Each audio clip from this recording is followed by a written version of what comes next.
Hello বন্ধুরা, good morning. আশা করি তোমরা সবাই ভালো আছো। দেখো সকাল সকাল আমি পাখির ঘরে চলে এসেছি। আর বন্ধুরা এখন বাজে 7টা, তো খুব ঠান্ডা পড়েছে। আর বন্ধুরা এদের জন্য খাবার নিয়েছি, দেখো চিড়ে ভিজিয়ে নিয়েছি, ভালো করে জলটা ছেঁকে শুকনো করে নিয়েছি, আর ভুট্টা সিদ্ধ আর বটবটি নিয়েছি। আর সঙ্গে দেবো বন্ধুরা সজনে পাতা গুঁড়ো।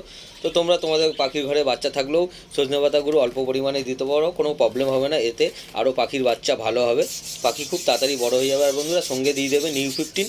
বন্ধুরা এই ওষুধটা খুব কড়া, তো বেশি দেবে না, হাফ চিপির মতন দেবে তোমাদের পাখি যদি বেশি থাকে। তো আমি এখানে দেখো এতটা খাবার নিয়েছি, তার সঙ্গে হাফ চিপি দিয়ে দিয়েছি। তো দিয়ে এটা ভালো করে মিশিয়ে বন্ধুরা আমি রেডি করে নিচ্ছি। তো প্রতিদিন আমি এইভাবে খাবার দিয়ে যাই বন্ধুরা। আর এদের আমি ভালোবাসি বলেই তো এদেরকেও ভালো আমি খাবার খাওয়াই। তো দেখো এখানে ককটেল পেয়ারটাকে দিয়ে দিচ্ছি, দেওয়ার পরে এদের বদ্যির কলোনিটা দিয়ে দেবো। তো বন্ধুরা ভিডিওটা তোমাদের কেমন লাগলো? ভিডিওটা যদি ভালো লেগে থাকে তবে একটা লাইক কমেন্ট শেয়ার অবশ্যই করে দিও। তো চলো টাটা, আজকের মতন এখানেই শেষ করলাম। গুড বাই, নেক্সট ব্লগে